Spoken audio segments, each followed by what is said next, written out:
As much as I liked the LG's V30 and G6 last year, numbers don't lie. The company's latest earnings show just how tough the smartphone business is. So what kind of approach would LG take this time around? Play it safe or go bonkers? Well, in the end it was a bit of both. With the V30S ThinQ, LG started planting its seeds in the machine learning field, and gave us the first taste of its AI-assisted camera. But bearing that, the V30S ThinQ was largely identical to its predecessor. It did give LG a couple more months to polish its latest flagship, the G7 ThinQ, which focuses on delivering the brightest display and the loudest sound and a more powerful AI cam. Yes, there's a notch too. Let's get the main specs out of the way. As you'd expect from a flagship device these days, the G7 is powered by a Qualcomm Snapdragon 845 chipset. A forward-thinking move compared to how the G6 went with an older, slower processor than its rivals. Depending on your region, you may get both the base model with 4GB of RAM plus 64GB of storage and the G7 Plus ThinQ with 6GB of RAM plus 128GB of storage. Both support microSD card expansion of up to 2TB.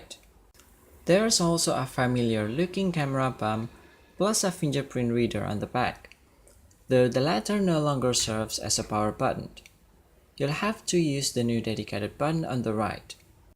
LG, which has avoided the usual power button placement until now, said this change came from users that said the 2-in-1 button was too sensitive.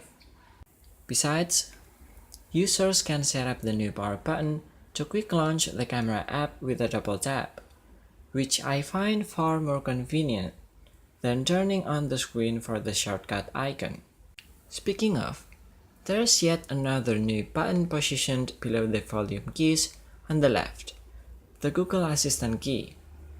LG approached Google with this idea, and the result was a button that offers 3 input modes for Google Assistant.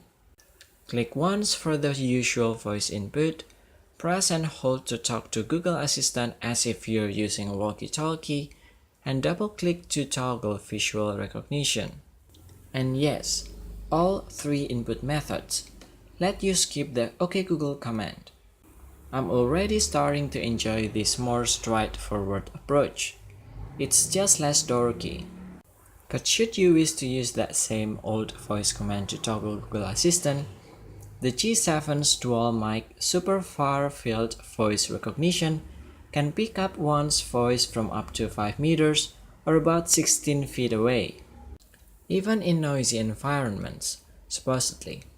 But I didn't get the chance to try this myself. Even though Samsung's Bixby button might have been the inspiration for this additional, chances are you'd be more likely to use LG's offering given how much more powerful Google Assistant is. Still, if you're not a fan of this feature, well, you can disable the button. You can't remap it.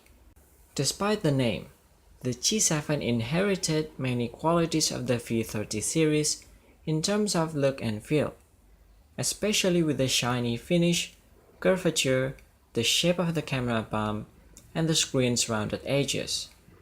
If you're already a fan of the V30 like me, then you won't be disappointed with the G7 when you have one in your hand.